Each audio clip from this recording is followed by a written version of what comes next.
Okay, artists, to turn our monsters into a crayon resist, we're going to need a few items. So you're going to need your watercolor tray. In there should be a paintbrush. You will need a little water container, just a little bit, and a paper towel. So once you have those things, you also need a place to work. You might put some old paper on your table to keep it safe.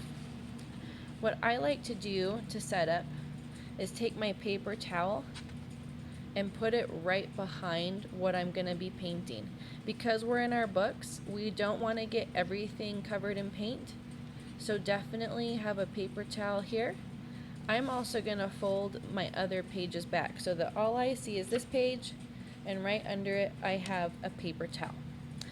So once you have those things ready, just a friendly reminder that your paintbrush has these three components. The bristles, which get covered in paint.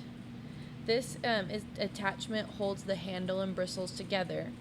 And then this is your big handle. And whenever you paint, we kind of want to make nice gentle brush strokes. We don't want to smash like this because it'll ruin the head of our paintbrush. Right now, your paints are dry.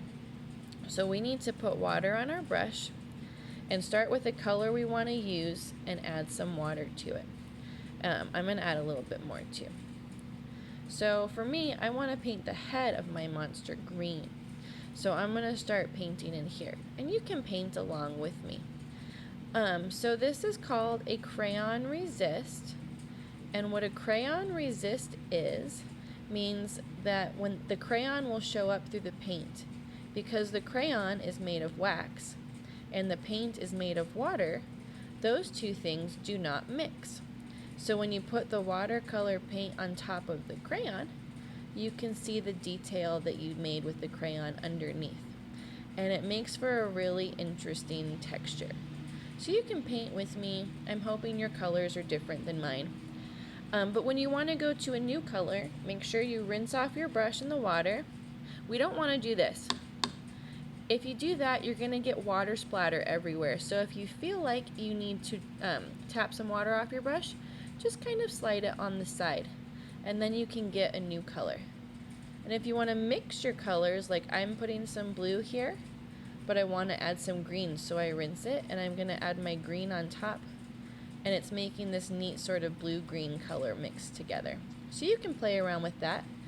You just want to make sure that the colors in your tray stay clean, but you can always mix your colors on top of each other on your page. See, I'm going to add some purple here.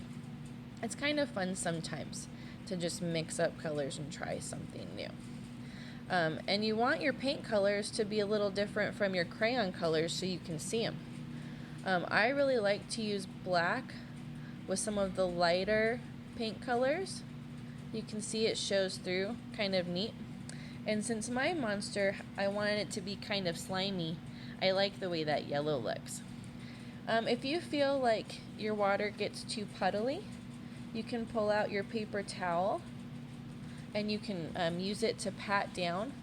We don't want to wipe or we'll wipe all the color away, but you can put your paper towel and just kind of dab, dab, dab on top, and that'll get rid of some of the extra water. You could have two paper towels handy, because now that I've done that, see, I might get this page behind it dirty.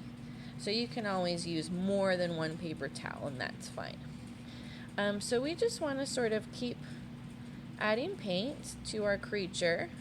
I want mine to have a big red nose.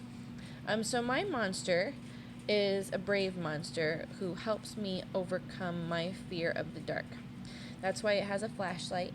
That's why it has so many eyes, so it can help me see things, because I trust it.